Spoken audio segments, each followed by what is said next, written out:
সেই বঞ্চনার কথাগুলো শোনার জন্য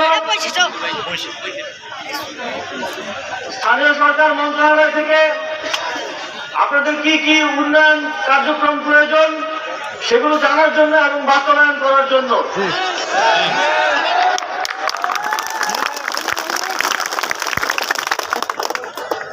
সামনে শীত, এখন প্রচন্ড শীত পড়েছে। প্রতি বছর আমরা দেখি যে উত্তরবঙ্গের মানুষ শীতে কষ্ট পায়। সেই জায়গা থেকে স্থানীয় সরকার পল্লী উন্নয়ন সমবায় মন্ত্রণালয় থেকে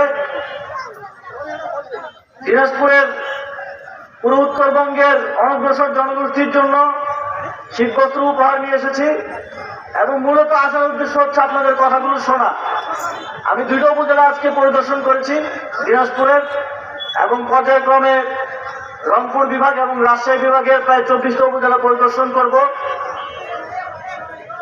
খানসামা উপজেলার আপনাদের কিছু উন্নয়ন প্রকল্পের ব্যাপারে কিছু প্রস্তাবনা উপজেলা পরিষদ থেকে পেয়েছি। ব্রিজ, কালভার্ট এবং রাস্তার উন্নয়ন কার্যক্রম, স্কুলের ভবন নির্মাণের কার্যক্রম। আপনাদেরকে আমি বলতে চাই, খানসামা উপজেলার এই উন্নয়ন কার্যক্রমগুলোতে স্থানীয় সরকার মন্ত্রণালয় খুব দ্রুতই হাত দেবে এবং দ্রুতই আপনারা এর বাস্তবায়ন দেখতে পাবেন। এছাড়াও এখানে যেই স্বাস্থ্য প্রকৌশল অধিদপ্তরের যেই হাসপাতালগুলো আছে, আমি জানতে পেরেছি সেগুলো সক্রিয় না। সেগুলো সক্রিয় করার জন্য এবং দ্রুত জনবল নিয়োগ দিয়ে পুরোদমে যেন কার্যক্রম পরিচালনা করা যায় এবং আপনারা যেন উপজেলাতেই ভালো সুচিকিৎসা পান সেটা নিশ্চিত করার জন্য উদ্যোগ গ্রহণ করব।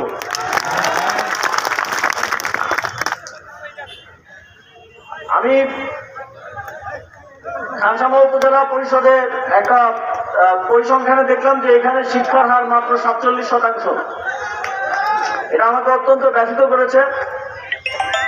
এই জায়গা থেকে আমি বিশেষভাবে এই অঞ্চলের যে স্কুলগুলো আছে